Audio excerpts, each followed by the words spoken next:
Hello everyone, আসসালামু আলাইকুম। সবাই কেমন আছেন? আশা করি সবাই ভালো আছেন। চলে আসলাম নতুন একটি ভিডিও নিয়ে। আজকে আমি গরুর গোশত ভুনা করব। আমি প্রথমে গরুর গোশতগুলো ছোট ছোট টুকরো করে নিচ্ছি, ভালো করে বেছে নিচ্ছি আমি। তারপর এগুলোকে ধুয়ে নেব। আমি আজকে মশলা কষিয়ে তারপর গরুর গোশত রান্না করব। আমি প্রথমে একটা হাঁড়ি দিয়েছি, এর ভিতরে আমি তেল দিয়েছি পরিমাণ মতো। গরুর গোশতে যেহেতু অনেক চর্বি থাকে, আমি তেল অল্প পরিমাণে দিয়েছি। এবার আমি অনেকগুলো পেস্ট কুচি দিয়েছি। এবার আমি এটাকে খুব ভালো করে ভেজে নেব। পেস্ট কুচি ভাজা হয়ে গেলে আমি এর ভিতরে কিছু চর্বি দিয়ে দিচ্ছি, যাতে চর্বি দিলে হয় কি গরুর গোশতটা একটু সেদ্ধ হয় সুন্দরভাবে। আমি আদা রসুন বাটা দিয়েছি, আর এখানে দারচিনি, এলাচ এগুলো ব্যবহার করেছি। এবার এগুলোকে আমি ভালো করে কষিয়ে নেব।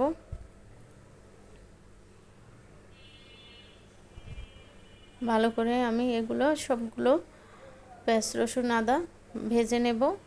আমার এগুলো করে ভাজা হয়ে গেছে। এবার আমি এর সাথে সব মশলা ব্যবহার করব।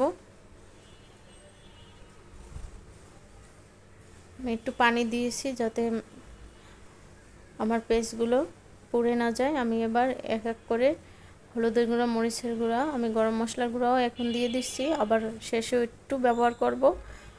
আর স্বাদ মতো লবণ দিয়ে দিচ্ছি পরিমাণ মতো। এবার আমি এটাকে ভালো করে নেড়ে চেড়ে কষিয়ে নেব। ভালো করে মশলাটা কষিয়ে তারপর গরুর গোশত দিয়ে দেব। এবার আমার গরুর গোশতগুলো আমি দিয়ে দিচ্ছি। এভাবে কষিয়ে মাংস রান্না করলে অনেক মজা হয়। আমি এভাবে প্রায় প্রায়ই করি, মাঝে মাঝে সব মশলা মাখাইও রান্না করি। আসলে যখন যেটা মনে হয় তখন। এবার আমি এটাকে ভালো করে কষিয়ে নেব। আমি ঢাকনা দিয়ে ঢেকে দিয়েছি। আমার গরুর গোশতটা কষানো হয়ে গেছে। কিছুক্ষণ পর আমি এটাকে আবার ভালো করে নাড়াচাড়া করে দিচ্ছি। এটার পানিও শুকিয়ে গেছে। এবার আমি গরম পানি করে রেখেছিলাম, এবার আমি পরিমাণ মতো গরম পানি দিয়ে দেব। আমি অনেকক্ষণ বসে কষিয়েছি, তাই আমার গোশতটা প্রায় সেদ্ধ হয়ে গেছে। তাই আমি অল্প পরিমাণে গরম পানি ব্যবহার করেছি। আমি এতেই গরুর গোশতটা রান্না করে ফেলবো। চুলার জালটা একদম কমিয়ে আমি রান্না করব।